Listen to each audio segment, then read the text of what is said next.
ಎಲ್ರಿಗೂ ನಮಸ್ಕಾರ. ಎಲ್ಲರೂ ಹೇಗಿದ್ದೀರಾ? ಇವತ್ತಿನ ನನ್ನ ವ್ಲಾಗ್ಗೆ ಎಲ್ಲರಿಗೂ ಸ್ವಾಗತ ಸುಸ್ವಾಗತ. ಇವತ್ತಿನ ದಿನ ಹೇಗಿತ್ತು ಅಂತ ನೋಡೋಣ. ಹಾಗೆ ಏನೇನೆಲ್ಲ ಇಂಪಾರ್ಟೆಂಟ್ ಥಿಂಗ್ಸ್ ಆಯಿತು ಅನ್ನೋದನ್ನು ಈ ವ್ಲಾಗಲ್ಲಿ ಇವತ್ತು ಹೇಳ್ತಾ ಹೋಗ್ತೀನಿ. ಇವತ್ತು ಬೆಳಿಗ್ಗೆ ಆ್ಯಸ್ ಯೂಶುವಲ್ ನಮ್ಮ ಡೈಲಿ ಕೆಲಸ ಮಾಡೋ ಹಾಗೆ ಎದ್ಬಿಟ್ಟು ಅಡುಗೆಗೆ ಇಟ್ಟಿದ್ದಾಯಿತು. ಅಡುಗೆ ಮಾಡಿಕೊಂಡು ಹಾಗೆ ನಿನ್ನೆ ಟೀ ಮಾಡ್ಕೊಬೇಡ ಅಂತ ಅಂದ್ಬಿಟ್ಟು ನಿನ್ನೆ ನೈಟ್ ನಾನು ಬಂದುಬಿಟ್ಟು ಕಡಲೆಕಾಳು ನೆನೆಸಿದೆ ನಾನು. ಸೊ ಕಡಲೆಕಾಳು ಹುಡಿ ಮಾಡಿಬಿಡೋಣ ಅಂತ ಅಂದ್ಬಿಟ್ಟು ಕಡಲೆಕಾಳನ್ನ ಕುಕ್ಕರಲ್ಲಿ ಹಾಕಿ ಒಂದು ಕಡೆ ನಾನು ಬೇಕಿಟ್ಟೆ. ಹಾಗೆ ನಿನ್ನೆ ಅದ್ರ ಒಟ್ಟೊಟ್ಟಿಗೆ ನಾನು ಕಡಲೆಕಾಳು ಹುಳಿಗೆ ಏನೇನು ಬೇಕಾಗುತ್ತೋ ಎಲ್ಲ ಮಸಾಲೆಗಳು ರೆಡಿ ಮಾಡ್ಕೊಳ್ತಿದ್ದೆ. ಮತ್ತು ಇವತ್ತು ನಾನು ಏನು ಮಾಡೋಕ್ಕೆ ಹೋಗ್ತಿಲ್ಲ, ಬರೀ ಕಡಲೆಕಾಳು ಹುಡಿ ಹಾಕ್ತಾಯಿದ್ದೀನಿ. ಅದ್ರ ಜೊತೆಗೆ ಸ್ವಲ್ಪ ಅನ್ನ ಮಾಡ್ಕೊಳ್ತಾ ಇದ್ದೀನಿ. ಅಕ್ಕ ಬಂದುಬಿಟ್ಟು ಬಿಸಿ ಬಿಸಿ ಮುದ್ದೆ ಮಾಡ್ಕೊಡ್ತೀನಿ ಅಂತ ಹೇಳಿದೆ.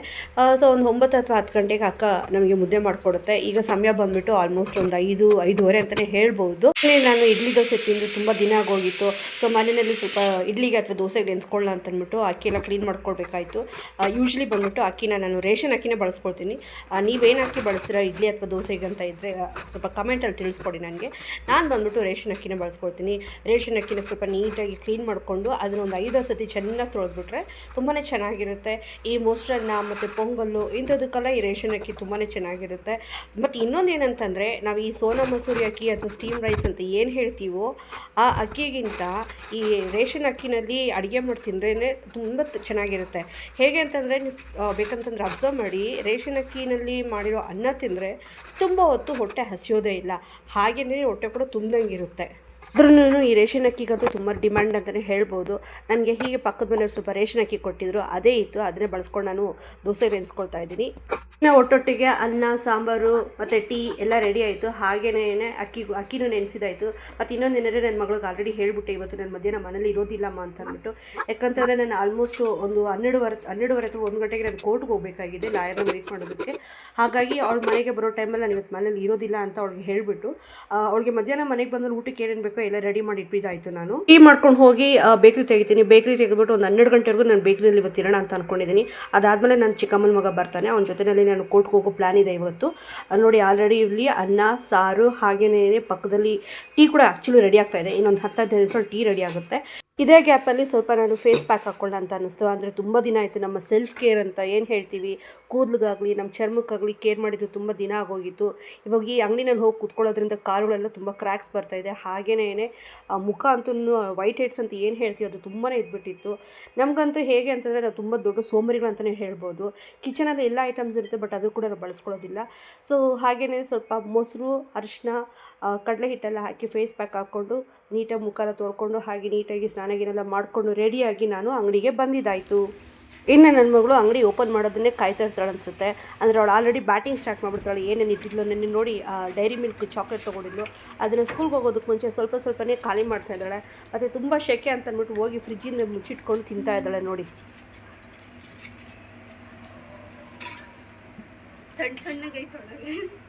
ಫ್ರಿಜ್ಜನ್ನೇ ಎತ್ಕೊಂಡು ಕ್ಲಾಸ್ನ ಒಳಗೆ ಕೂರಿಸ್ಬಿಡಮ್ಮ. ಇನ್ನು ಅವಳು ಸ್ಕೂಲ್ಗೆ ಹೋಗೋ ಟೈಮ್ ಬಂತು, ಸ್ಕೂಲ್ಗೆ ಹೋದ್ಲು. ಹಾಗೆಯೇ ಇವತ್ತು ಅಂಗಡಿ ಮುಂದೆ ಬಂದುಬಿಟ್ಟು ಈ ಸೊಪ್ಪು ಮಾರೋರು ಬರ್ತಾಯಿದ್ರು. ಸೊಪ್ಪು ತುಂಬ ಫ್ರೆಶ್ ಆಗಿತ್ತು. ಸೊ ಯೋಚನೆ ಮಾಡಿದೆ ನಾನು ನಾಳೆ ಬಸ್ಸಾರು ಏನಾದ್ರು ಮಾಡ್ಕೊಳ್ಳೋಣ ಅಂತ ಅಂದ್ಬಿಟ್ಟು. ಇವಾಗ ಹೇಗಿದ್ರು ನಾನು ಹಬ್ಬ ಮುಗಿಯೋರ್ಗೂ ನಾನ್ ವೆಜ್ ಎಲ್ಲ ಮಾಡೋದೇ ಇಲ್ಲ. ಯೂಶ್ವಲಿ ಬಂದುಬಿಟ್ಟು ನಾವು ನಾನ್ ವೆಜ್ ಏನಾದ್ರು ಮಾಡೋಂಗಿದ್ರೆ ಮಂಗಳವಾರ ಬುಧವಾರ ಬಂದುಬಿಟ್ಟು ಈ ಸೊಪ್ಪು ತರಕಾರಿ ತೊಗೊಳಕ್ಕೆ ಹೋಗೋದಿಲ್ಲ. ಏನಾದ್ರು ಈ ನಾನ್ ವೆಜ್ಗಳನ್ನ ಪ್ಲ್ಯಾನ್ ಮಾಡ್ತೀವಿ ನಾವು. ಇನ್ನು ಹಬ್ಬ ಇರೋದ್ರಿಂದ ಹಬ್ಬ ಮುಗಿಯೋರ್ಗೂ ಏನು ಮಾಡೋದು ಬೇಡ, ಮತ್ತು ಮನೆಯೆಲ್ಲ ಕ್ಲೀನ್ ಮಾಡೋದು ಕಷ್ಟ ಆಗುತ್ತೆ ಅಂತ ಅಂದ್ಬಿಟ್ಟು ಬಸ್ಸಾರು ಮಾಡ್ಕೊಳ್ಳೋಣ ಅಂತ ಸೊಪ್ಪು ತೆಗೆದಿಟ್ಟೆ ನಾನು. ಹಾಗೆ ಹೋಗ್ತಾ ಟೈಮ್ ನೋಡಿದ್ರೆ ಆಲ್ಮೋಸ್ಟ್ 12 ಗಂಟೆ ಆಗೋಯಿತು. ಸೊ 12 ಗಂಟೆ ಆದಮೇಲೆ ಬಿಸಿಲಂತೂ ತುಂಬಾ ಇತ್ತು. ನನ್ನ ತಮ್ಮನೂ ಫೋನ್ ಮಾಡ್ದೆ, ಅಕ್ಕ ಕೋರ್ಟ್ ಹತ್ರ ಹೋಗೋಣ ನಡಿಯಕ್ಕ ಅಂತ ಅಂದ್ಬಿಟ್ಟು. ನಾನು ಐಟಮ್ಸ್ ಒಳಗಡೆ ಇಟ್ಬಿಟ್ಟು ಆಲ್ಮೋಸ್ಟ್ ಈ 12 ಗಂಟೆ ಆಗಿದ್ದರಿಂದ ಹೊರಗಡೆ ಅಂತೂ ಬಿಸಿಲು ದಗ ಅಂತ ಇತ್ತು. ನನಗೆ ಸ್ವಲ್ಪ ಕಷ್ಟ ಆಗುತ್ತೆ ಎಲ್ಲ ಎತ್ತಿಡ್ಬೇಕಂತಂದರೆ. ಪಾಪ ನನ್ನ ಮಗಳು ಇರುವಾಗ ನನ್ನ ಮಗಳು ಹೆಲ್ಪ್ ಮಾಡ್ತಾಳೆ, ಬಟ್ ಇವತ್ತೆಲ್ಲನೂ ಮಧ್ಯಾಹ್ನ ಕ್ಲೋಸ್ ಮಾಡೋದ್ರಿಂದ ಎಲ್ಲ ನಾನೇ ಎತ್ತಿಡಬೇಕಾಗಿತ್ತು. ಸೊ ಎಲ್ಲ ನೀಟಾಗೆಲ್ಲ ಎತ್ತು ಅಂಗಡಿನಲ್ಲಿ ವಾಪಸ್ ಇಟ್ಬಿಟ್ಟು, ಮತ್ತು ಈ ಕಬೋರ್ಡ್ ಅಂತ ಏನು ಹೇಳ್ತೀವಿ ಅದನ್ನು ಕೂಡ ಒಳಗಡೆ ಸರಿಸ್ಬಿಟ್ಟು ಮನೆ ಕಡೆ ಹೊರಟಿದ್ದಾಯಿತು. ಈ ಮನೆಗೆ ಇವಾಗ ಏನಾಗ್ಬಿಟ್ಟಿದೆ ಅಂತಂದರೆ, ಈ ಬಿಸಿಲಲ್ಲಿ ಆಲ್ಮೋಸ್ಟ್ ಇದು ನನ್ನ ಮನೆ ಮುಂದೆ ಬಂದುಬಿಟ್ಟು ಬಯಲು ಥರ ಇದೆ ನೋಡೋದಕ್ಕೆ. ಆ ಬಯಲಲ್ಲಿ ಹೋಗ್ಬೇಕಂತಂದರೆ ಅಷ್ಟು ಉರಿ ತಾಪ ಇರುತ್ತೆ. ಅದಕ್ಕೋಸ್ಕರನೇ ಒಂದು ಛತ್ರಿ ಕೂಡ ತೊಗೊಬಿಟ್ಟಿದ್ದೀನಿ ನಾನು. ಇನ್ನು ಮನೆಗೆ ಹೋಗಿ ನನ್ನ ತಮ್ಮ ಬಂದಮೇಲೆ ಸ್ವಲ್ಪ ಫ್ರೆಶ್ ಅಪ್ ಆಗಿಬಿಟ್ಟು ಹಾಗೆ ಅವನ ಜೊತೆಯಲ್ಲಿ ಗಾಡಿನಲ್ಲಿ ನಾವು ಈ ಕಡೆ ಕೋರ್ಟ್ಗೆ ಹೋಗಬೇಕಾಯಿತು. ಈ ಕೋರ್ಟ್ ಬಂದುಬಿಟ್ಟು ಆನೇಕಲ್ನಲ್ಲಿದೆ. ಸೊ ಹೀಗೆ ಏನೋ ಲಾಯರ್ನ ಮೀಟ್ ಮಾಡಬೇಕಾಗಿತ್ತು. ನಮ್ಮ ದುರಾದೃಷ್ಟ ಏನಂತಂದರೆ, ಈ ಲಾಯರ್ ಹೆಂಗಂತಂದರೆ, ಈಗ ಲಾಯರ್ಗೆ ನಾವು ಕಸ್ಟಮರು. ಈ ಲಾಯರ್ನ ನಾವು ಏನು ಕೇಳಿದ್ರು ನನಗೆ ಗೊತ್ತಿಲ್ಲ ಅಂತ ಹೇಳ್ತಾನೆ. ಈ ಲಾಯರ್ ಹೆಂಗೆ ಅಂತಂದರೆ, ದುಡ್ಡು ತೊಗೊಳೋರ್ಗೂ ತುಂಬಾ ಚೆನ್ನಾಗಿದ್ದ. ನಾವೇನು ಕ್ವೆಶನ್ ಕ್ವೆಶನ್ ಕೇಳಿದ್ರು ಹೇಳ್ತಿದ್ದ ಅವನು. ಆದರೆ ಮೊನ್ನೆ ಒಂದೂವರೆ ತಿಂಗಳ ಹಿಂದ್ಗಡೆಗೆ ಸ್ವಲ್ಪ ದುಡ್ಡು ಕೇಳಿದ. ಆಲ್ಮೋಸ್ಟ್ ಎಲ್ಲ ಒಂದು 10 ಲಕ್ಷ ಒಂದು ದುಡ್ಡು ಅವನಿಗೆ ಕೊಟ್ಟಿದ್ದಾಯಿತು. ಆ 10 ಲಕ್ಷ ತೊಗೊಂಡ್ಮೇಲೆ ಇವಾಗ ಏನೇ ಕ್ವೆಶನ್ ಕೇಳಿದ್ರು ಲಾಯರು, ನನಗೆ ಗೊತ್ತಿಲ್ಲ, ಇವತ್ತಾದರೂ ಆಗ್ಬೋದು, ನಾಳೆ ಆದರೂ ಆಗ್ಬೋದು ಅನಿಸುತ್ತೆ. ಬಂದ್ಬಿಟ್ಟು OS ಕೇಸು ಆಲ್ಮೋಸ್ಟ್ ಒಂದು 20 ವರ್ಷದಿಂದ ನಡೀತಾ ಇತ್ತು ಕೇಸು. ಪಾಪ ಇದು ನಮ್ಮ ಅಪ್ಪನೇ ಸ್ಟಾರ್ಟ್ ಮಾಡಿದ್ದು. ಆದರೆ ಇವತ್ತಿನ ದಿನ ನಮ್ಮ ತಂದೆ ಇಲ್ಲ. ಬಟ್ ಈ ಕೇಸ್ನಲ್ಲಿ ನಮ್ಮ ತಂದೆ ಅಂತೂ ತುಂಬಾ ಓಡಾಡಿದ್ದಾರೆ ಮತ್ತು ತುಂಬಾ ದುಡ್ಡುಗಳು ಖರ್ಚು ಮಾಡಿದ್ದಾರೆ. ಆದರೆ ಇವತ್ತೇನಾಗಿದೆ ಅಂತಂದರೆ ಅವ್ರು ಸತ್ತ ಮೇಲೆ ಅವ್ರು ಅಟ್ಲೀಸ್ಟು ಈಗ ಏನಂತಂದರೆ ಏನೋ ಇದು ಪ್ರಾಪರ್ಟಿ ಕೇಸ್ ಆಗಿದ್ದರಿಂದ ಇವರು ಅಣ್ಣ ತಮ್ಮಂದ್ರನ್ನ ಎಲ್ಲರನ್ನೂ ಸೇರಿಸ್ಕೊಂಡು ಕೇಸ್ ಹಾಕಿದ್ರು. ಇವರಲ್ಲಿ ನಮ್ಮ ತಂದೆನಲ್ಲಿ ಏನಾದ್ರು ಒಂದು ಸ್ವಾರ್ಥತೆ ಇದ್ದಿದ್ರೆ ಯಾರೂ ನನಗೆ ಬೇಡ ಅಂತ ಅಂದ್ಬಿಟ್ಟು ಇವರೊಬ್ಬರೇ ಕೇಸ್ ಹಾಕ್ಬೋದಾಗಿತ್ತು. ಬಟ್ ಇಲ್ಲಿ ನನ್ನ ಜೊತೆ ನಮ್ಮ ಅಣ್ಣ ತಮ್ಮಂದ್ರಿಗೂ ಬರಲಿ ಅಂತ ಅಂದ್ಬಿಟ್ಟು ನಮ್ಮ ತಂದೆ ಅವರ ಚಿಕ್ಕಪ್ಪನ ಮಕ್ಕಳನ್ನೂ ಸೇರಿಸ್ಕೊಂಡು ಕೇಸ್ ಹಾಕಿದ್ರು. ಅವತ್ತೆಲ್ಲ ಯಾರು ನಮ್ಮ ತಂದೆ ಹಿಂದೆ ಬರೆದಿರೋರು, ನಮ್ಮ ತಂದೆಗೆ ಸಪೋರ್ಟ್ ಮಾಡದಿರೋರು. ಇವಾಗ ನಮಗೆ ಕೇಸಲ್ಲಿ ಬಂದು ಜಡ್ಜ್ಮೆಂಟ್ ಆಗಿದೆ ಅಂತ ಅಂದ್ಬಿಟ್ಟು, ಅಂದರೆ ಕೇಸ್ ಬಂದ್ಬಿಟ್ಟು ಇವಾಗ ನಮ್ಮ ಕಡೆ ಆಗಿದೆ, ಅಂದರೆ ನಾವು ವಿನ್ ಆಗಿದ್ದೀವಿ ಕೇಸ್ನಲ್ಲಿ. ಆದರೆ ಇದಕ್ಕೆಲ್ಲನೂ ಆದಿ ಹಾಕಿದೆ ನಮ್ಮ ತಂದೆಯವರು. ಅವ್ರು ಇಲ್ಲ ಅಂದಿದ್ರೆ ಈ ಕೇಸ್ಗೆ, ಅಂದರೆ ಈ ಥರ ಒಂದು ಪ್ರಾಪರ್ಟಿ ಇದೆ ಅಂತ ಕೂಡ ಯಾರಿಗೂ ಗೊತ್ತಾಗ್ತಿರಲಿಲ್ಲ. ಈಗಿನ ಕಾಲದಲ್ಲೆಲ್ಲ ಪ್ರಾಪರ್ಟಿಗಳಾಗಲಿ ಆ ಪ್ರಾಪರ್ಟಿಗೆ ಸಂಬಂಧ ಪೇಪರ್ಗಳು ತೆಗೆಯೋದಂತೂ ಅಷ್ಟೇನು ಈಸಿ ಕೆಲಸ ಇಲ್ಲ. ಯಾಕಂದರೆ ನಾನು ಕೂಡ ಲೀಗಲ್ ಆಫೀಸಲ್ಲಿ ಕೆಲಸ ಮಾಡಿದ್ದೀನಿ. ಒಂದೊಂದು ಪೇಪರ್ ತೆಗೆಯೋದಕ್ಕೆ ಎಷ್ಟು ಕಷ್ಟ ಇರುತ್ತೆ ನನಗೂ ಚೆನ್ನಾಗಿ ಗೊತ್ತಿದೆ. ಆದರೆ ಆವತ್ತಿನ ದಿನ ಬನ್ನಿ ಕೇಸ್ ಹಾಕೋಣ, ನಮ್ಮ ಜಾಗ ನಾವು ತೊಗೊಳ್ಳೋಣ ಅಂತ ಅಂದವಾಗ ನಮ್ಮ ತಂದೆ ಹಿಂದೆ ಯಾರೂ ನಿಂತ್ಕೊಂಡಿಲ್ಲ. ಎಲ್ಲರೂ ನೀನು ಕೇಸ್ ಹಾಕೋಣ, ನೀನು ಹಿಂದೆ ನಾವು ಇರ್ತೀವಿ, ನೀನು ಗೆದ್ಕೊಂಡು ಬಾ, ಆಮೇಲೆ ನೋಡೋಣ ಅಂತಂದವರು ₹1 ಸಪೋರ್ಟ್ ಮಾಡಿಲ್ಲ, ₹1 ಕೊಟ್ಟಿಲ್ಲ ನಮ್ಮ ತಂದೆಗೆ. ಆದರೆ ಇವತ್ತು ನಮ್ಮ ತಂದೆ ತೀರ್ಕೊಂಡಿದ್ದಾರೆ. ಆದರೆ ಕೇಸಲ್ಲಿ ಗೆದ್ದಿದ್ದೀವಿ. ಕೇಸಲ್ಲಿ ಗೆದ್ದ ಮೇಲೆ ಇವಾಗ ಬಂದುಬಿಟ್ಟು ನನಗೆ ಭಾಗ ಅಂತ ಕೇಳ್ತಿದ್ದಾರೆ. ಆಯಿತು, ಎಲ್ಲರಿಗೂ ಈಕ್ವಲ್ ರೈಟ್ಸ್ ಇದೆ, ಅವ್ರ ಭಾಗ ಅವ್ರು ತೊಗೊಳ್ಳಿ. ಬಟ್ ಆದರೆ ಒಂದು ಕ್ವೆಶನ್ ಏನಂತಂದರೆ, ಒಂದು ನೋವು ಏನಂತಂದರೆ, ಇಲ್ಲೆಲ್ಲ ಕೆಲವು ಸಂಬಂಧಗಳಲ್ಲಿ ಏನಾಗುತ್ತೆ ಅಂತಂದರೆ 4 ಜನ ಸೇರಿ ಮಾಡೋ ಕೆಲಸನ ಯಾರೋ ಒಬ್ಬರು ಮಾಡ್ತಾ ಇರ್ತಾರೆ. ಅವ್ರು ಹಿಂದೆ ನಿಂತ್ಕೊಂಡು ಅವ್ರು ಸಪೋರ್ಟ್ ಕೊಡೋದು ಬಿಟ್ಬಿಟ್ಟು ಹಿಂದ್ಗಡೆ ನಿಂತ್ಕೊಂಡು ನೀನು ಮಾಡು, ನೀನು ಮಾಡ್ತಾ ಇರೋ, ನಾನು ಹಿಂದೆ ನಿಂತ್ಕೊಂಡು ನೋಡ್ತಾ ಇರ್ತೀನಿ ಅಂತ ಹೇಳ್ತಾ ಇರ್ತಾರೆ.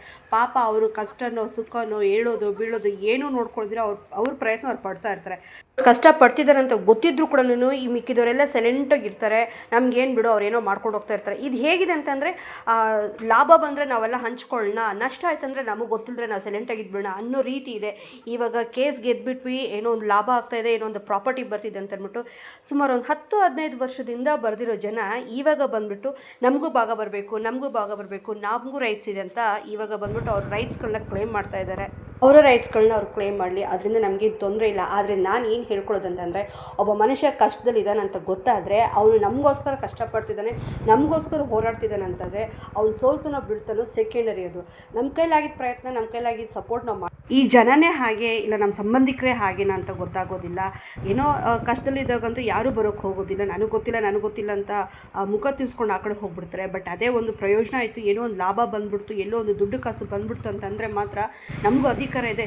ಅದು ಅಧಿಕಾರ ಅಂತ ಬೇರೆ ಹೇಳ್ಕೊಳ್ಳೋಕೆ ಸ್ಟಾರ್ಟ್ ಮಾಡ್ತಾರೆ.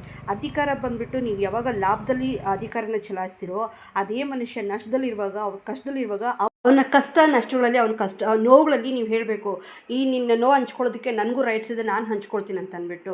ಅದು ಬಿಟ್ಬಿಟ್ಟು ನೀನು ಹೆಂಗಾರು ಅನ್ಭವಿಸ್ಕೊಂಡೋಗು, ನೀನು ಏನಾದ್ರು ನಷ್ಟ ಅನ್ಭವಿಸು, ನನಗೆ ಮಾತ್ರ ಬರೋ ಲಾಭದಲ್ಲಿ ಮಾತ್ರ ನನಗೆ ರೈಟ್ಸ್ ಇದೆ, ಅಧಿಕಾರ ಇದೆ ಅನ್ನೋದು ಎಷ್ಟು ಮಾತ್ರ ಸರಿ, ನೀವೇ ಹೇಳಿ. ಸೊ ಇದು ಫ್ರೆಂಡ್ಸ್ ಇವತ್ತಿನ ವ್ಲಾಗ್.